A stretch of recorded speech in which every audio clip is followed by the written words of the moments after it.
Olá pessoal, esse é mais um vídeo de Matemática 1, estamos na semana 5 e esse vídeo, o assunto dessa semana é noção de função. Inclusive, estou publicando atrasado porque o outro vídeo que eu gravei, eu tive problemas técnicos e ele ficou muito grande, ele ficou com 1 hora e alguns minutos, 1h20 mais ou menos, então a proposta não é fazer um vídeo tão grande.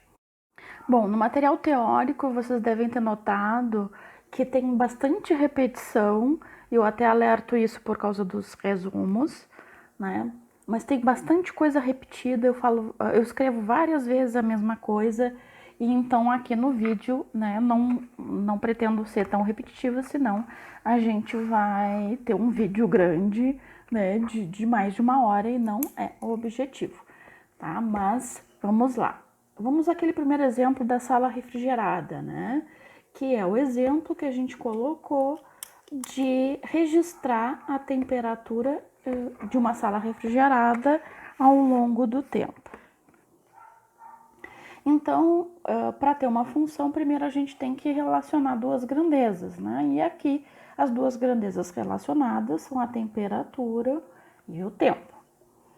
E as variáveis, que a gente citou, que essas grandezas são representadas por variáveis, uma é dependente e a outra é dependente. E aí a gente precisa saber qual é qual para definir uma função. Isso até antes de definir uma função, Então, a temperatura varia com o tempo ou o tempo varia com a temperatura? Bom, se a gente pensar que o tempo varia com a temperatura, é um absurdo, Porque imaginem que se a temperatura aumentar, o tempo vai avançar, ou se a temperatura diminuir, o tempo vai ir para trás, Não tem esse sentido, Não é isso que acontece. Então, é a temperatura que varia com o tempo. À medida que o tempo passa, a temperatura vai aumentando ou diminuindo. Assim como até a gente pode fazer uma relação com um dia, De manhã, a temperatura está menor, porque o sol está recém despontando, depois a temperatura vai aumentando e depois vai diminuindo de novo. Então, conforme o tempo passa, a temperatura varia. Então, o x, que é a variável que geralmente a gente relaciona a variável independente ao tempo, e o y, que a gente relaciona com a variável dependente, é a temperatura. A gente geralmente usa x para independente, y para dependente, mas a gente também pode usar outras letras que contextualizem o problema. Aqui, como tempo e temperatura até começam com a mesma letra, a gente teria até uma dificuldade. Então, por exemplo, a gente poderia usar T minúsculo, T maiúsculo, mas a vantagem de x e y é que a gente sempre sabe qual é a variável independente, qual é a variável dependente, porque isso é fixado, Isso é combinado anteriormente, então não existe esse problema. Se a gente trocar as letras, pode haver uma confusão. Bom, antes também de a gente definir uma função, a gente tem que pensar que essas grandezas, essas variáveis, pertencem a conjuntos. Se a gente não definir conjuntos, a gente não tem uma função. Então, para a gente pensar qual é o conjunto da variável independente e qual é o conjunto da variável dependente, a gente também tem que pensar em unidades de grandezas. Unidade das grandezas, por exemplo, o tempo. O tempo vai ser em segundos, minutos, horas.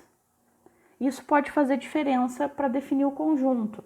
A temperatura vai ser em graus Celsius, grau Fahrenheit, em Kelvin. Isso também pode mudar o conjunto. E a maneira de medir também, Porque a gente vai registrar a temperatura variando com o tempo, e o modo de a gente registrar também pode mudar os conjuntos que definem, a variável independente e a variável dependente. Por exemplo, vamos admitir tempo negativo? Bom, nesse caso não tem sentido, não tem porquê definir tempo negativo. Geralmente a gente define tempo negativo quando, por exemplo, a gente tem uma referência temporal, como o antes de Cristo e o depois de Cristo, né? Que a gente tem um zero, mas antes desse marco zero, a gente considera tempo negativo, a gente pode considerar tempo negativo e depois tempo positivo. Então, não é o caso, não vamos admitir tempo negativo. E vamos admitir a passagem de tempo contínua. Aí a gente tem que pensar, porque isso pode diferenciar, pode fazer um conjunto diferente. O conjunto A, que está relacionado à variável independente. Por exemplo, a temperatura vai ser registrada de hora em hora, né? Vamos de hora em hora ir lá e medir a temperatura, ou vai ter um instrumento de medida que vai estar funcionando o tempo inteiro. Se for de hora em hora, né, por exemplo, a gente pode pensar que o conjunto A poderiam ser os naturais, né, ou os inteiros não negativos. Mas se a gente pensar que é o caso, né, que a proposta desse exemplo é pensar que vai ter um instrumento de medida lá, né, registrando todo o tempo a temperatura que está a sala, então a gente pode pensar assim, a temperatura, a temperatura vai estar medindo com um tempo relacionado a tempo contínuo. Então, sim. Agora, vamos admitir temperaturas negativas, porque isso aqui, ó, o tempo é o x. O x a gente sempre vai associar ao conjunto A, né? Geralmente o conjunto A. Também pode ter outros nomes. Pode não necessariamente a gente usar os conjuntos A e B, né? Mas geralmente é, né?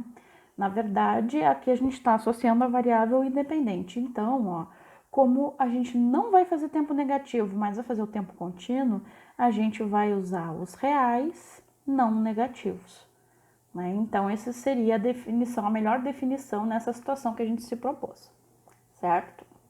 Vamos admitir temperaturas negativas? Bom, aí tem sentido, né? Se a gente, por exemplo, usar o grau Celsius, geralmente uma câmera refrigerada atinge temperaturas abaixo de zero. Então, a gente pode relacionar temperaturas negativas. Claro, tem unidades de medida de temperatura que não admitem na sua própria escala números negativos. Se não me engano, é a escala Kelvin, mas não tenho certeza. Mas se a gente pensar que aqui no Brasil ainda mais, né, é comum a gente usar o grau Celsius, então sim, é natural a gente pensar em temperaturas negativas. E aí, vamos admitir que a temperatura varia sem saltos continuamente? Bom, se a gente pensar que o instrumento de medida do tempo, né, aliás, o instrumento de medida da temperatura vai estar funcionando o tempo inteiro, então a temperatura não vai dar saltos, ela vai variar, né, conforme o tempo está passando, né, às vezes pode ficar até constante, mas não vai ser em saltos. Então, a gente vai admitir que a variável é contínua, sim. Mas aqui, como a gente admite as temperaturas negativas, então não precisa ser só os reais não negativos. Aqui a gente pode, para a temperatura, admitir todos os reais.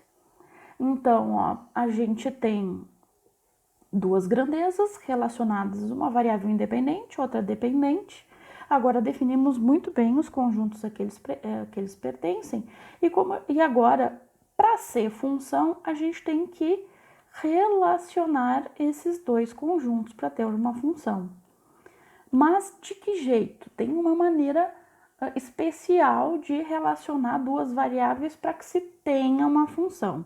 Então, qual é a ideia da função? Né? O primeiro modo, que a gente vai ver duas maneiras de analisar se num contexto a gente tem uma função.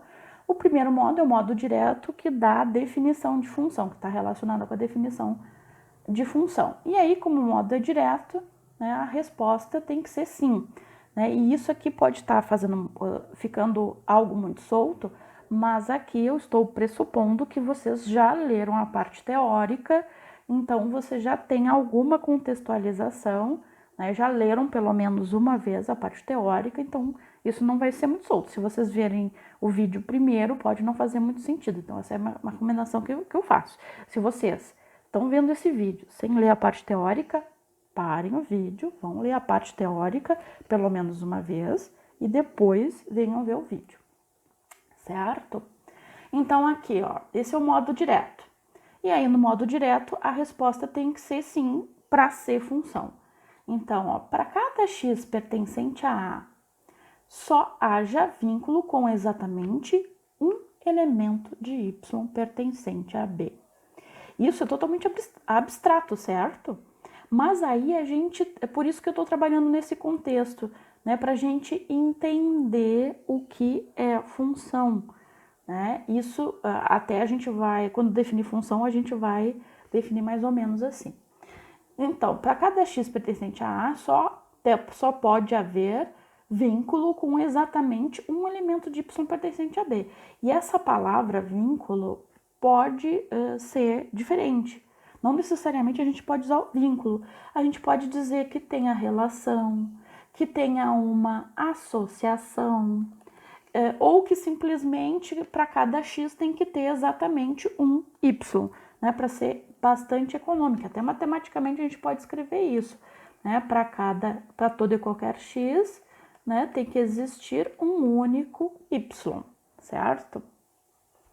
Mas para a gente poder responder, a gente tem que pegar esta pergunta totalmente matemática, em linguagem matemática, e traduzir no contexto. Então, olha só, o que é x no nosso contexto? É tempo.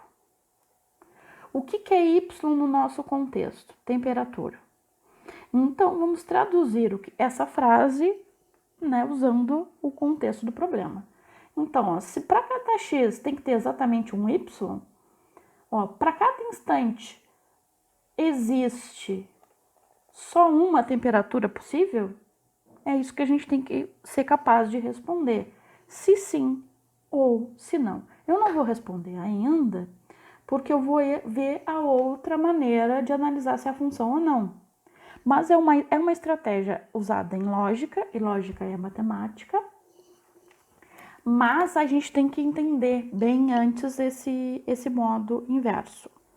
Então, o modo inverso se baseia no seguinte: se eu estou tentando responder uma questão diretamente, a gente pode fazer um caminho diferente. A gente pode perguntar exatamente o oposto do que a gente queria inicialmente, mas aí a gente tem que analisar. Se eu estou perguntando o oposto, para ser função, qual é a resposta que eu quero? Se a resposta direta tem que ser sim, e eu perguntar o oposto, para ser função, a resposta tem que ser não. E aí eu vou associar com, por exemplo, se eu quero descobrir se um número é par. Mas vamos supor que eu esteja impedida de falar a palavra par e não possa responder diretamente se um número é par. Mas aí o que eu faço? Eu pergunto se x é ímpar. Se eu pergunto que x é ímpar, mas eu quero provar que um número é par, então qual tem que ser a resposta para o x ser par? Né? Então a resposta tem que ser não. Né? Se eu pergunto se x é ímpar e eu quero provar que é par, a resposta tem que ser não. Porque se o número não for ímpar, ele é par.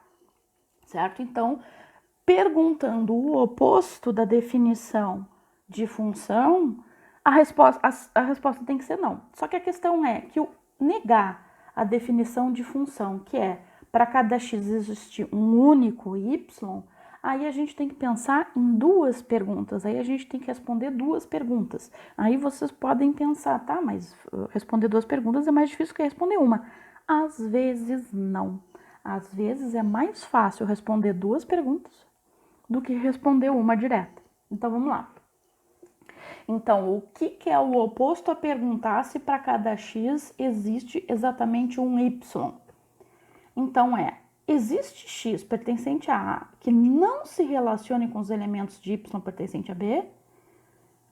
E a segunda, existe x pertencente a A que se relacione com mais de um y pertencente a B? Né? Porque o que é o oposto a estar vinculado com exatamente um? Ou nenhum, ou mais de um, porque aqui não é possível estar vinculado com números negativos, né? Não existe menos do que um elemento, né? Então, ou a gente associa não estar relacionado, né? O x não está relacionado com nenhum y, ou o x está relacionado com mais de um y. Quer dizer que para ser função, essas duas perguntas têm que ser não. Se forem não, então é porque a gente está trabalhando com uma função. Notem que isso aqui eu estou falando basicamente teórico, né? Isso é a teoria. Eu ainda não analisei no nosso contexto se é função ou não.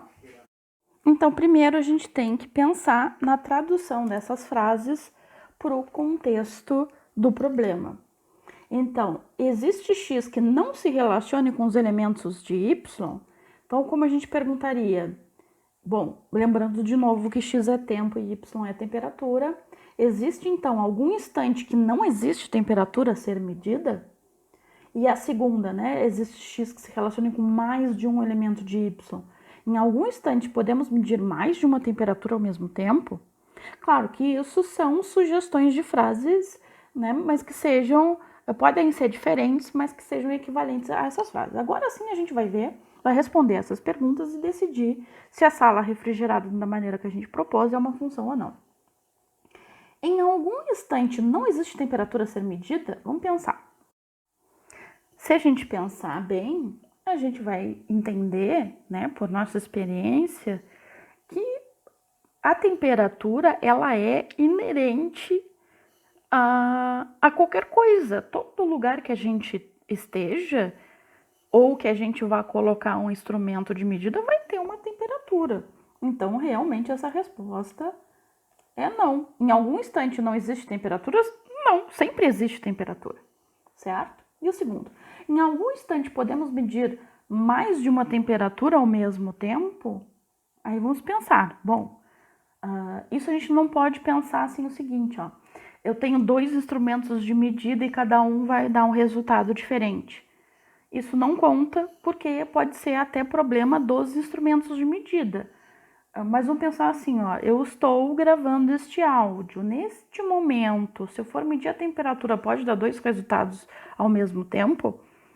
Né? Então, não. Também não. A resposta é não. Então, ó, justamente como a teoria nos diz, se as duas respostas forem não, e então, realmente, a situação da sala refrigerada para nós representa uma função. Mas, reforçando, né? Porque, como eu disse para vocês, eu sou muito repetitiva.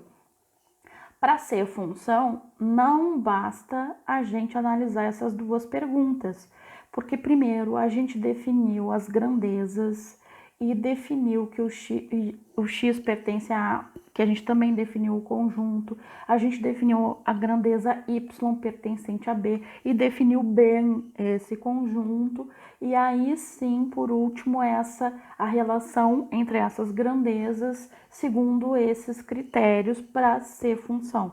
Então, não basta responder essas duas perguntas se a gente não fizer todo o trabalho base, né, de definir variável, definir grandeza, o variável dependente, independente, conjunto, certo? Sem esse trio de coisas, né, que são os conjuntos, né, com as suas respectivas variáveis e como elas se relacionam, não tem função, certo?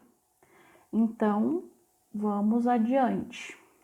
Então, como eu acabei de dizer, não existe função se não tiver esse trio vinculado, né? Conjunto A, variável x, conjunto B, variável y e como elas se relacionam.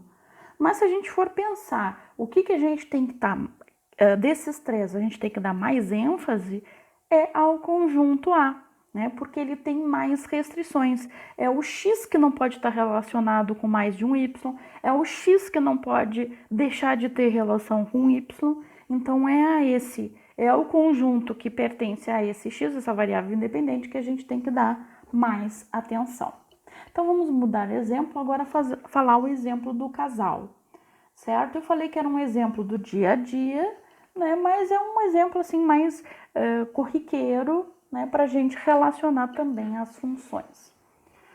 Um casal que tem 4 filhos, para lembrar, né? Esse casal leva os filhos para almoçar no restaurante, os pais impõem condições aos filhos. Bom, isso é totalmente normal, né? Os pais têm que pôr limites aos filhos, né? Todos devem fazer apenas e exatamente um pedido, nenhum filho pode ficar sem comer, nem comer mais de um prato.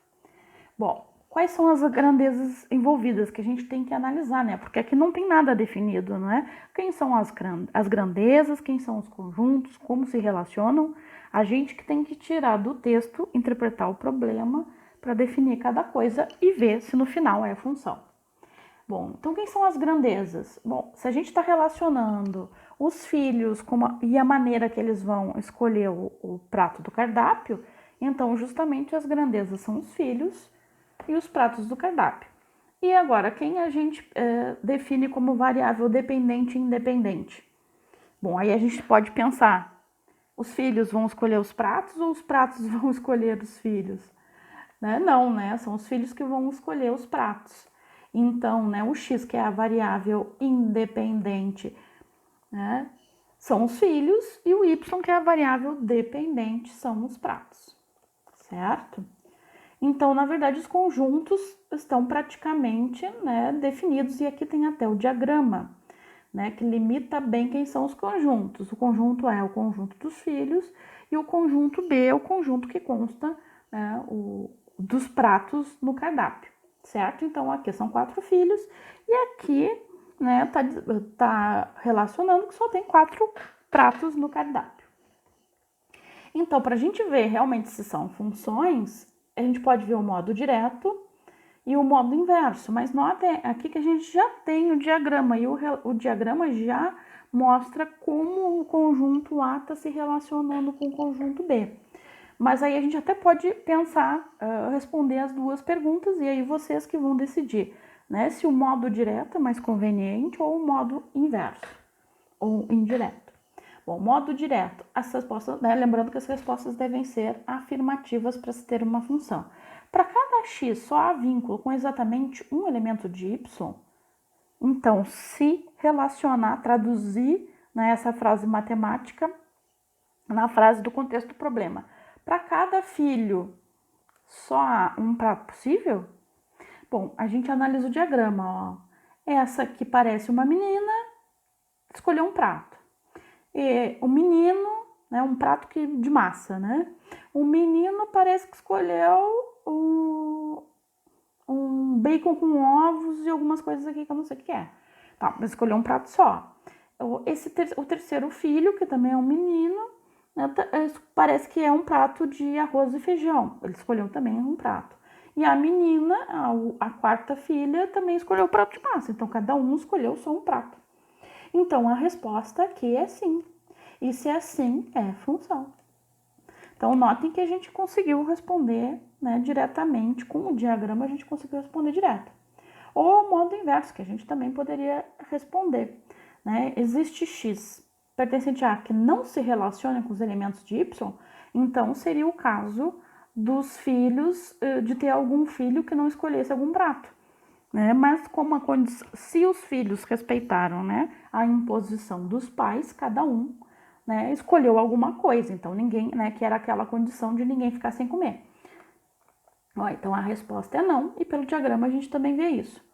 Existe x pertencente a que se relacione com mais de um y pertencente a b, aí também seria desobedecer os pais, mas eles não desobedeceram os pais e só escolheram cada um prato.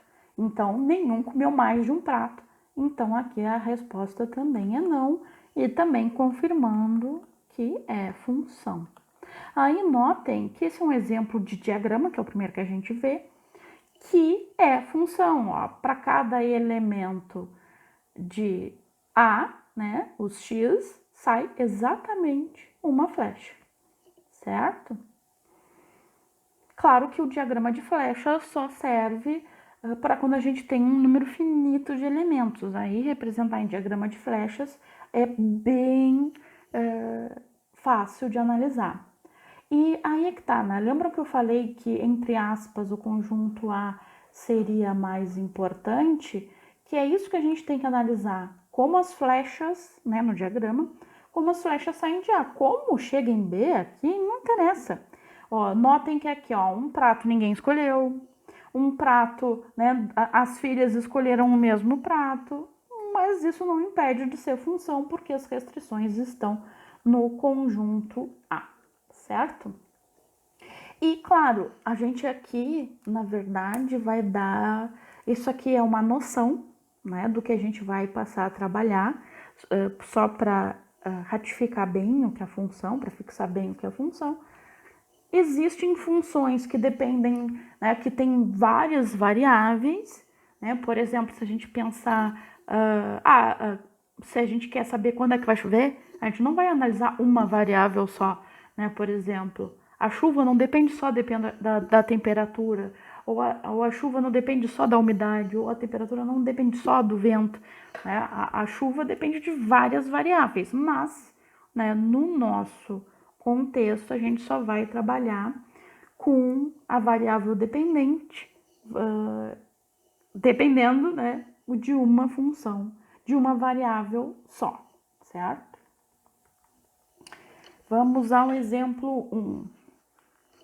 Claro que agora a gente tem mais ideia, e a ideia é de entender isso e conseguir responder muito mais rápido à medida que a gente for fazendo os exemplos, né? Então, exemplo 1. Seja A o conjunto dos triângulos no plano e B o conjunto dos números reais. Se x pertencente a A se relaciona com y pertencente a B através das áreas dos triângulos, essa situação constitui uma função? Notem que agora a gente não tem que tirar tudo de interpretação. Aqui já está dizendo quem é A e já está dizendo quem é B. Então, a gente já sabe, inclusive, quem é a variável independente e quem é a variável dependente. Se aqui ele está dizendo que A é o conjunto dos triângulos do plano e B é o conjunto dos números reais, a gente já sabe quem depende de quem, certo? Então, o problema já está nos dizendo. E agora a gente, para analisar a relação da função, como esses conjuntos se relacionam, a gente tem que analisar que cada triângulo X, né, está relacionado com um número real pela sua área. Então, será que a gente consegue responder o modo direto, né, que para cada x só haja vínculo com exatamente um elemento de y? O que seria equivalente a isso? Para cada triângulo só há uma área possível e exatamente uma? Bom, a gente pode até pensar, sim, né? Só que aí, automaticamente, quando a gente responde isso, quando a gente vai pensar responder isso, a gente já pensa no modo inverso, certo? Existe triângulo sem área? Não existe triângulo sem área. Existe triângulo com mais de uma área? Também não é possível, né? E não é aquilo, o colega Pedro vai calcular a área, vai dar um resultado, o colega João vai calcular a área do mesmo triângulo da outra coisa, não significa que esse triângulo tenha mais de uma área, né? Significa que pelo menos um deles está errado, certo? Então, a resposta, ou do modo direto, a gente vê que é a função, tanto do modo inverso, porque as respostas das duas são não, a gente vê que é função também. Então, confirma que é função. Vamos ao exemplo 2. Vamos supor que o casal com 4 filhos recém teve um bebê. As condições são as mesmas do exemplo inicial. O casal diz para os filhos que só podem pedir um prato do cardápio no restaurante para almoçar. Ninguém pode ficar sem comer. Ninguém pode comer mais de um prato. Mesmas condições. Só que tem um elemento a mais no conjunto AA, certo? Então, tanto que ali eu coloquei que o A é o conjunto dos filhos, mas agora, né, o número de elementos do conjunto A é 5. E o conjunto B continua sendo dos pratos do cardápio. Então, até a gente já tem o diagrama pronto. Mas se não tivesse, a gente também poderia inserir esse novo elemento e ver, o bebê vai escolher um prato do cardápio? Então, a gente pode pensar várias coisas. O que eu coloquei no texto é que o bebê não come ainda, né, comida sólida, ele só toma leite materno. Então, ele não vai poder pedir nenhum prato do cardápio, né? A gente também pode pensar que bebê ainda não sabe falar para escolher, mesmo que ele comece, né, ele não sabe ainda falar para escolher. Então, da mesma forma, o bebê não teria como escolher nenhum dos pratos. Claro que os pais não vão deixar ele passar fome e vai beber o seu leitinho materno, né? Mas isso quer dizer que aqui, a gente tem um x que não tem y, que seria, né, se a gente pensar no modo inverso, seria falharia a primeira aqui, ó. Existe x que não se relacione com os elementos de y, seria esse bebê. É claro que a gente pode analisar um modo direto, né? Para cada x só há vínculo com exatamente um elemento de y, a gente também já poderia pensar, ah, não, bebê não se relaciona, então a resposta é não. E por isso, né, não temos uma função. Mas também, ó, se a gente for ver no modo inverso, é a primeira resposta que falha. E aí a gente pensa o seguinte, se a primeira falhou, nem precisa analisar a segunda. Parou aí, e aí a gente já pode dizer que nessa nova situação, com mais um filho sendo um bebê, a resposta é não. Não é mais função nesse pequeno detalhe. Isso é mais uma coisa que a gente tem que chamar a atenção. Os outros exemplos também vão confirmar isso. Mas um pequeno detalhe diferente no contexto pode mudar tudo, né? De termos uma função para passar a não ser função ou vice-versa. De repente, aqui, né? Antes era função, agora não é. Mas no outro contexto pode começar não sendo, mudar alguma coisinha, né? Seja na maneira como se relacionam, seja no conjunto A, seja no conjunto B, pode mudar tudo, certo? Então já chama atenção isso. Ó, exemplo 3 agora. Seja A o conjunto das pessoas e B o conjunto dos números naturais. Se associarmos a cada pessoa sua idade em anos, essa situação está nas condições exigidas para uma função? Bom, aqui também, né, ganha aquela facilidade de já saber quem é A, quem é B, quem é variável independente, quem é variável independente e como os conjuntos estão se associando, né, que é, na verdade, o conjunto das pessoas está associado ao conjunto dos naturais, né, pela idade em anos. Né? E isso também, ó, esse detalhe é interessante, 100 anos, porque a resposta poderia ser em meses, ou notem que o B é o conjunto dos naturais, então esse detalhe pode fazer bastante diferença. Aqui eu só vou responder o modo inverso, porque a gente pensa assim, ó, nós temos que pensar na situação como ela vai ser aceita. Por exemplo, a nossa idade é um número natural? Não é, né? Porque a gente faz aniversário, no nosso aniversário é que a resposta é um número natural, mas no dia seguinte, né, aquele número da idade não corresponde a um número natural. Então, se a gente fosse ver pela realidade, o conjunto B não poderia ser o conjunto dos naturais, né? Teria que ser pelo menos o conjunto dos reais. Só que a gente está vinculando, e isso está no arquivo teórico, né? Que geralmente quando a gente pergunta a idade para uma pessoa, ela não vai dizer o exemplo, até eu não me lembro exatamente qual era a resposta do arquivo teórico, mas ninguém responde, eu tenho 27 anos, 8 meses, 7 semanas, 8 dias, 9 horas e 45 segundos. Ninguém responde assim. Por isso que a gente definiu os números naturais, porque a gente associa a nossa idade, a gente só responde a parte inteira da nossa idade. Seja o dia seguinte do nosso aniversário, ou seja, um dia antes do próximo aniversário, a gente todo esse tempo passa um ano respondendo, né, a mesma idade. Então, nesses critérios que a gente define, né, que a gente tem que responder a pergunta. Então, existe x que não se relacione com os elementos de y? No nosso contexto, existe pessoa cuja idade não é um número natural? E aí a gente também tem que pensar um pouquinho mais profundamente. Claro que no texto eu já questiono isso, né, na parte teórica. Mas agora, o que a gente teria que pensar? Existe alguma pessoa que a idade não é um número natural? Bom, aí a gente tem que pensar, os números naturais são os números 1, 2, 3, 4, 5. E aí eu penso, tem alguma pessoa que não corresponde a essas idades? Bom, a gente pode pensar assim, e um bebê, né? Já que o outro exemplo era sobre bebês. Um bebê com menos de um ano, qual é a idade, se a gente considerar a parte inteira, né, da idade que o bebê tem? Se a gente responder a parte inteira, a resposta é 0. Mas 0 para nós não é um número natural, né? Porque no início do ano de 2020, né? Inclusive, eu disse para vocês, Aqui a gente usa a linha que os números naturais surgiram a partir da contagem. Então, a contagem começa a partir do 1, não inclui o 0. Então, o 0 não é um número natural para nós.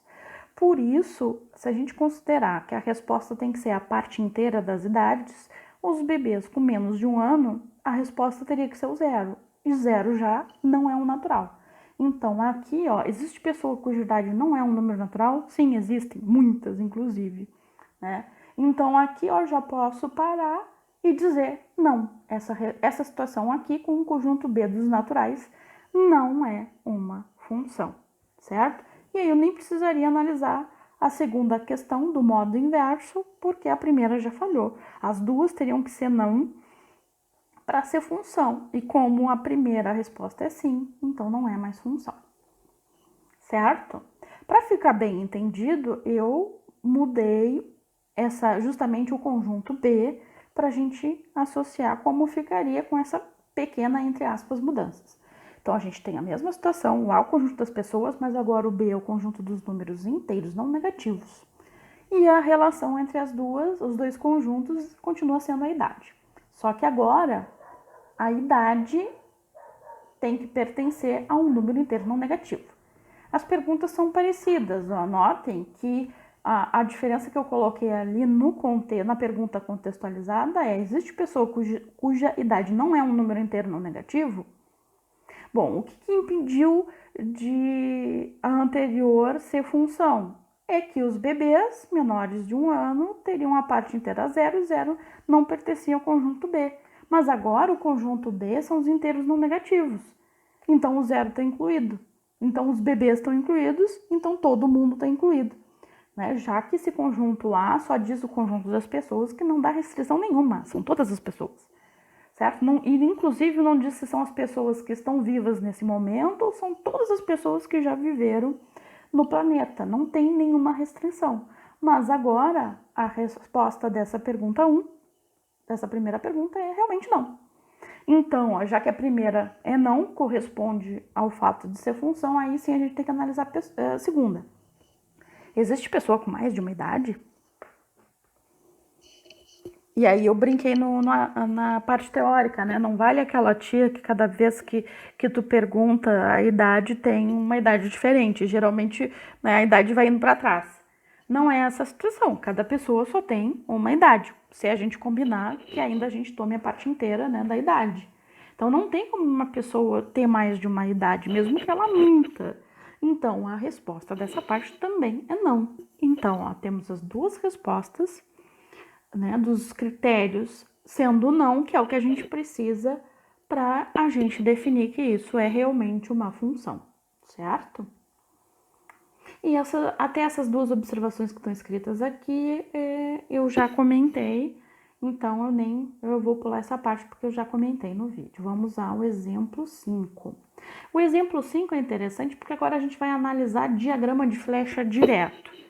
A gente não sabe quem é o conjunto A, que grandeza é, quem é o conjunto B, que grandeza é, mas a gente sabe como os elementos se relacionam. Inclusive, eu só coloquei bolinhas nos diagramas, porque não importa quem é em si o elemento.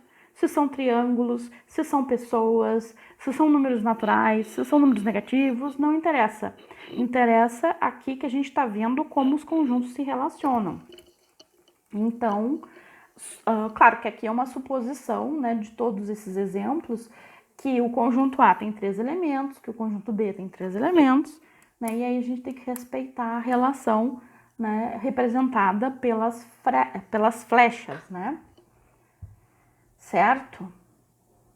Então, vamos pensar, né, claro que a gente tem que ter em mente a definição de função, como os conjuntos A e B têm que se relacionar para ser uma função, que é aquele: para cada x tem que existir um único y, certo? E aqui, ó, vamos na letra H, né, no diagrama H, né, para diferenciar dos outros, né? Ó, desse elemento tá saindo uma flecha, desse elemento tá saindo uma flecha, desse elemento tá saindo uma flecha. Então, para cada x existe só um y. Então, inclusive, a gente poderia focar só no conjunto A. Aqui o conjunto B não interessa, como eu disse no diagrama dos exemplos dos filhos, né, do casal com filhos, não interessa como o B está recebendo as flechas aqui. Né? Ó, esse elemento aqui está recebendo 2 flechas, esse elemento uma, esse elemento não está recebendo nenhuma.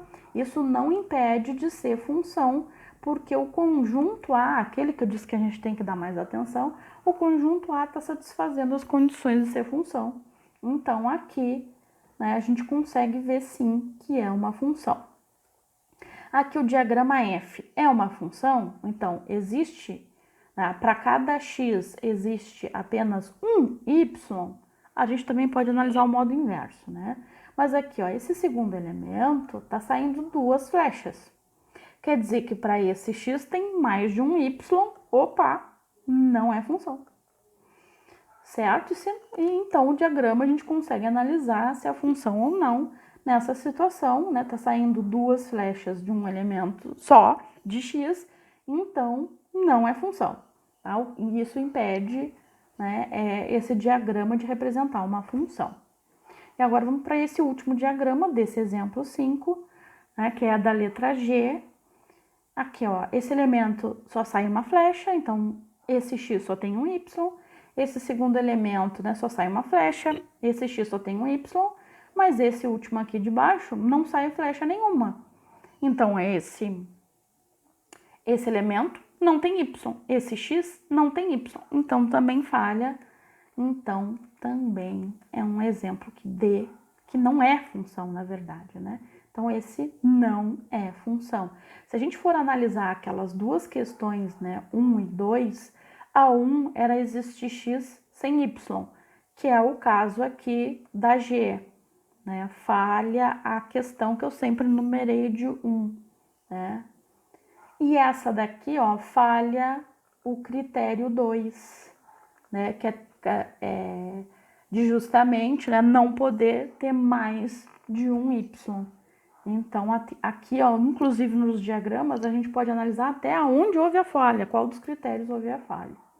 Então, o diagrama é bom quando tem, né, quando os conjuntos têm infinitos elementos. Então, vamos mais, né? O vídeo tá ficando longo, mas como eu disse para vocês, o outro tinha quase 1h20, né? Então, mas o importante é ficar bem explicado e que para a semana que vem vocês estejam bem afiados quando os exemplos forem formalmente matemáticos, né? Com conjuntos A e B só de números. Então vocês já vão estar afiadíssimos para a semana que vem. Ó, definições básicas. Já sabemos que para termos uma função precisamos de 2 grandezas. Aqui eu não apaguei, né? Mas isso aqui é uma coisa repetida, né? Isso eu já falei em todos os exemplos, já foi escrito, mas eu gostei e deixei essa parte, porque aqui, ó, isso aqui é praticamente um resumo de tudo que a gente trabalhou até agora. Do que a gente falou até esse ponto do texto, tá tudo resumido aqui. Então, como eu disse para vocês, o arquivo teórico tem muita repetição e isso a gente tem que ter muito cuidado quando for fazer um resumo. Né? Então, é bom, inclusive, depois que fazer o resumo, deixar o resumo de lado e ler o resumo de novo para ver se não tem alguma informação repetida. Né? Se tiver uma informação repetida, a gente tira. Né? E nesse caso, eu fiz questão de colocar aqui algo bem resumido que tivesse... né? Na verdade, isso a gente trabalhou em cada exemplo que a gente já fez. A gente já trabalhou todas essas questões. Só que a gente tem... que eu já quero adiantar um pouquinho da parte matemática de notação, de alguns conceitos básicos de função. Então, eu vou adiantar para isso aqui é adiantar para a semana que vem. Tá? Que a semana que vem, então, a gente já vai saber esses conceitos. Se é uma função, a gente usa essa notação aqui, ó. A gente usa uma letra minúscula, claro, geralmente a gente usa uma função f de função, né? Mas se tiver mais de uma, a gente pode ter várias outras letras, a gente pode usar, na verdade, qualquer letra. Então, ó, f a seta b. O que isso significa? Que a gente tem uma função f que A é o conjunto onde pertence o x, B é o conjunto que pertence o y, a seta faz menção ao diagrama de flechas, né, que as flechas saem do A e chegam em B, ou melhor, né, que saem do A ao A pensando que é o conjunto que a gente estabelece a variável x independente. E B é o conjunto que a gente estabelece a variável y dependente. Então, essa anotação faz alusão ao diagrama de flechas, nos mostra os conjuntos que justamente é, né? Uma função não é só uma regra de associação, mas também é a variável dependente, como, né, quem são os conjuntos. Então, tá tudo aqui. E aí a gente lê função f de A em B. Esse f, dois pontos, A, seta B, se lê dessa maneira aqui. Então, aqui a gente até pode olhar o diagrama, né? O conjunto A é formado pelas letras A, B, C, o conjunto B é formado pelos números 1, 2, 3, e a gente tem essas setas aqui. A está associada com 1, o x de A está associado com y igual a 1, o x igual a B está associado com y igual a 2, o x igual a C está associado com y igual a 1. Se a gente for ver aqui, isso aqui sim é o diagrama de uma função, né? Um exemplo de função. Certo? E tem algo aqui, ó, que essas noções básicas que eu disse para vocês, que a gente vai definir como conjunto de saída. Conjunto de saída em alusão às setas, né? É o conjunto que saem as setas, que a gente tem que associar, na verdade, com a variável independente. Por isso, ó, que aqui eu vou colocar o A e vou colocar sempre o X aqui embaixo e aonde partem as setas. É isso que define o conjunto de saída. Porque eu posso trocar o nome desses elementos aqui e de repente a gente nem está trabalhando com nomes. Pode ser, eu posso ter uma função de n em z ou uma função de reais nos racionais, por exemplo, né? Então, o que importa, na verdade, é a quem a variável x pertence, né? Que aí é o que vai definir o conjunto de saída. E nessa notação aqui, é a que está em primeiro lugar, né? É o que está saindo, é o que está antes da flecha, certo? Isso que define o conjunto de saída. E agora o domínio. O que ele define como domínio? Que a gente vai usar a letra D, né? É um conjunto formado por elementos X, então tem que ser elementos X, né? De A, então é um subconjunto de A, mas só tomando os elementos que possuem associação com os Y de B. Então, ó, se eu for olhar aqui, na verdade, se for função, todo x tem que estar associado com algum y. Isso é da definição da função. Então, na verdade, ó, o domínio, se é função, sempre tem que ser o conjunto de saída, certo? Isso é fixo, se for função. Mas a gente já analisou, por exemplo, ó, nesses aqui, ó, que não necessariamente os elementos de x, claro que aí não é função, mas não necessariamente todos os elementos de x estão associados com y. Então, aqui, ó, nessa G, o domínio seria só esses dois primeiros elementos. Ó, aqui, como sai seta de todo mundo, o domínio é todo A, e aqui que é função também, o domínio é todo A. Então, domínio independe da relação. O domínio existe mesmo que a relação não seja função. Mas se for função, a gente já sabe que o domínio é todo o conjunto de saída. E tem uma coisa, por exemplo, aqui nós temos três situações, ó, nos diagramas, né, do exemplo anterior. Aqui a gente tem a relação H, F e G. Então, se eu estivesse escrevendo a parte, qual é o domínio da H, qual é o domínio da F, qual é o domínio da G, a gente teria que fazer uma diferenciação. E aqui, então, a gente usa o nome da função ou da relação entre parênteses. Então, ó, o domínio da H é de quem? É A. Então, a gente coloca entre parênteses. O domínio da F é quem? O domínio da F também é A. Ah, mas e o domínio da G, que não é função?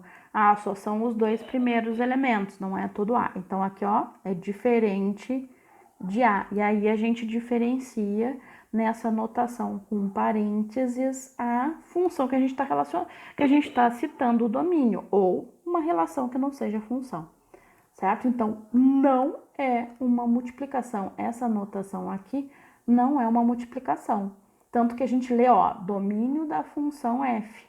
A gente não lê d entre parênteses f ou df só. Df, inclusive, na matemática é outra coisa nada a ver, certo? Com domínio. Então, a gente lê domínio da função f, e esse f, quando tiver parênteses aqui, só diz quem se retrata o domínio. Domínio é de quem? Né? No caso aqui, está relacionando a f. E nesse diagrama aqui, né, que a gente tem desse exemplo, o domínio de f é o A. Certo? Conjunto de chegada. O conjunto de chegada também faz alusão ao conjunto que chegam as flechas. Na verdade, como eu disse para vocês, parecido com o conjunto de saída, na verdade, o conjunto de chegada é o que está relacionado à variável y, a variável dependente, certo? Então, é isso que define o conjunto de chegada. Nesse caso, é o conjunto B. Mas se tiver outras letras, né, se outras letras forem usadas, é o conjunto que o y pertence.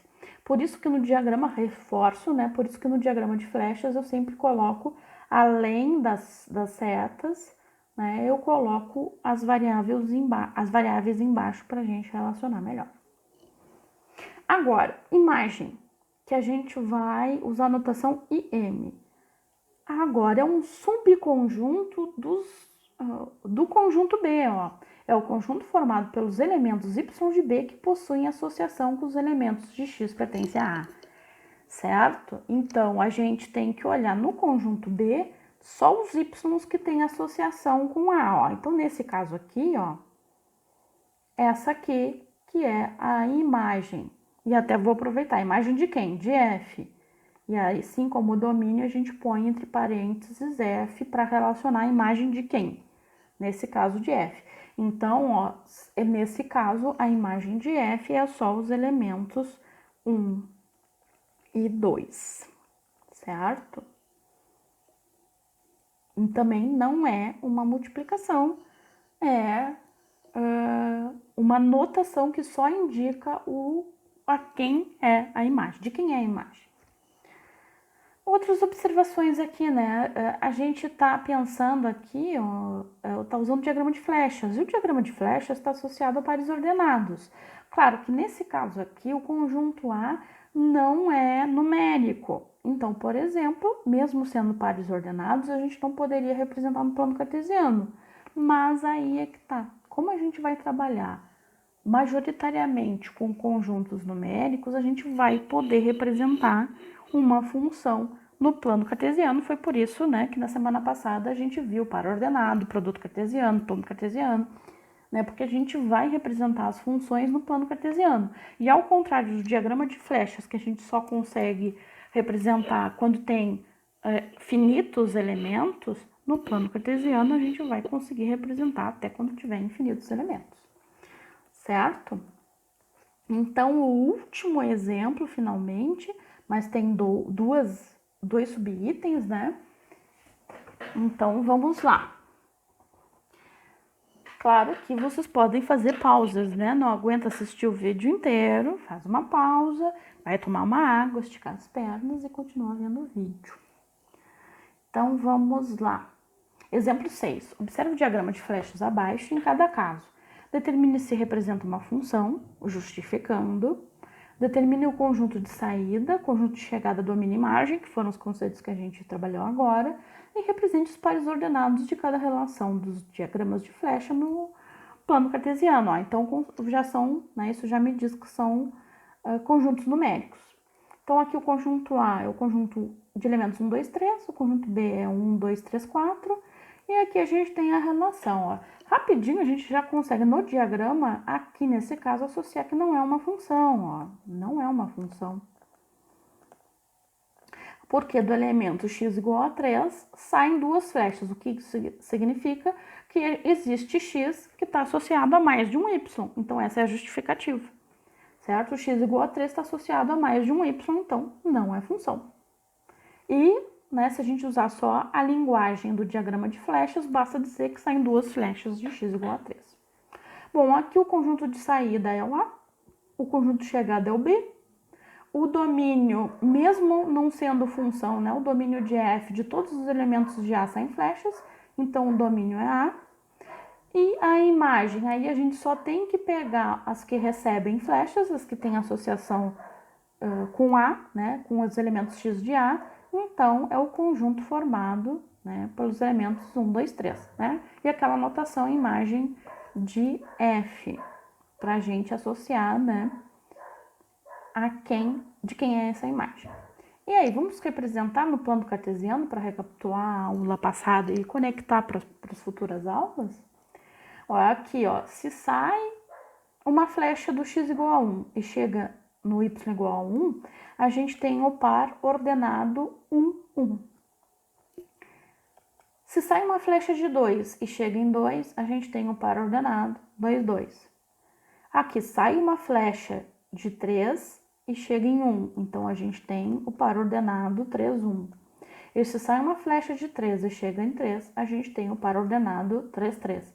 Então aqui a gente tem essa, que não é função, né, mas é uma relação entre os conjuntos A e B, tem 4 pares ordenados. Até poderia botar nome, ponto A, ponto B, ponto C, ponto D, ó. Mas olha só, esse primeiro par ordenado, 1, 1. Então, da origem, ó, notem que todas as coordenadas são positivas. Então, sai da origem, né, que é a referência principal do plano cartesiano, uma unidade para a direita, uma unidade para cima. Então, esse seria o ponto A. O ponto B, né, o par ordenado 2, 2. Então, da origem, 2 unidades para a direita, 2 unidades para cima. Aqui seria o ponto B. Ponto C, ó, da origem, 3 unidades para a direita, uma unidade para cima. Então, aqui estaria o ponto C.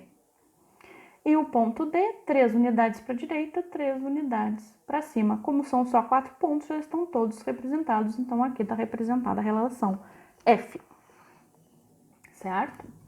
E aqui, se a gente for perceber, né? E se a gente só tivesse o gráfico, a representação no plano cartesiano, a gente conseguiria ver se é função ou não? Na verdade, a gente vai conseguir, certo? A gente veria, dá para ver se no plano cartesiano a gente tem pontos que representem uma função ou não, ó. Notem aqui, ó, o que faz não ser função? O x igual a 3 está relacionado com mais de um y. E como é que a gente vê isso no plano cartesiano? Ó? Aqui nessa reta vertical em que o x é 3. Nessa reta, toda essa reta auxiliar, o x igual a 3. E se tem 2 pontos marcados nele, quer dizer que tem 2 y para o mesmo x. Então, existe x com mais de um y e isso impediria de ser uma função. Então, é isso aqui, ó, que no plano cartesiano, quando a relação estiver representada no plano cartesiano, nos diz que não é função. Então, também daria para justificar só pelo plano cartesiano. Vamos, enfim, ao último e derradeiro exemplo, letra B. Aqui, ó, nós temos o conjunto P, 1, 2, 3, conjunto Q, 1, 2, 3, 4, só para mudar, né, o conjunto de saída, conjunto de chegada. E agora a gente tem a relação com o nome G.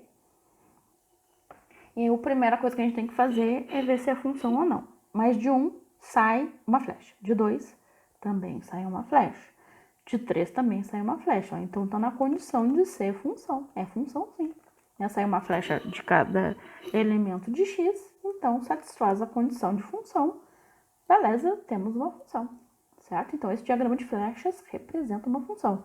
Com o conjunto de saída P, com o conjunto de chegada Q. Aqui a gente não tem como pensar se G é função, o domínio de G é o conjunto de saída que é P.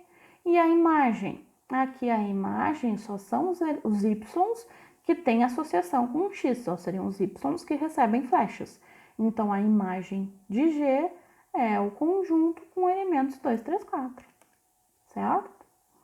E para representar no plano cartesiano, ó, aqui o x sai de 1 chega a 2, é o par ordenado 1, 2. Aqui o x sai de 2 e chega em 3, então é o par ordenado 2, 3.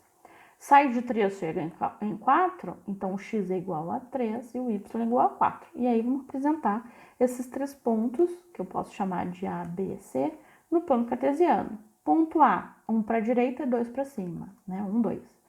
Ponto B, coordenadas 2, 3, 2 para a direita, 3 para cima. E o ponto C, coordenadas 3, 4, então 3 para a direita, 4 para cima. Então, são esses 3 pontos que representam uma função.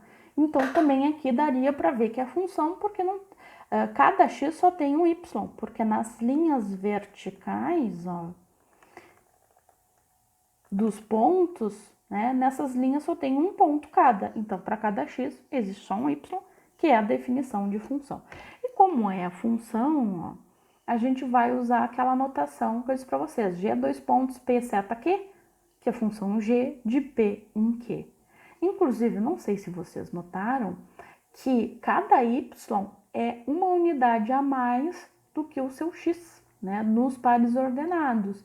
Então, a gente pode estabelecer até uma equação matemática que representa como o conjunto P está relacionado com o conjunto Q, nas variáveis x e y. Aqui, o y é o sucessor do x. Então, a maneira que a gente pode escrever isso como uma equação é y igual a x mais 1. E é justamente esse tipo de função que a gente vai passar a trabalhar semana que vem, quando a gente vê a notação, né, e a definição formal de função, certo? Então, depois dessa imensa aula, vocês vão estar craques, vocês já sabem tudo de função, certo? Agora é só trabalhar com contextos, né, puramente matemáticos, né, e maneiras de representar as funções. Até a próxima, pessoal.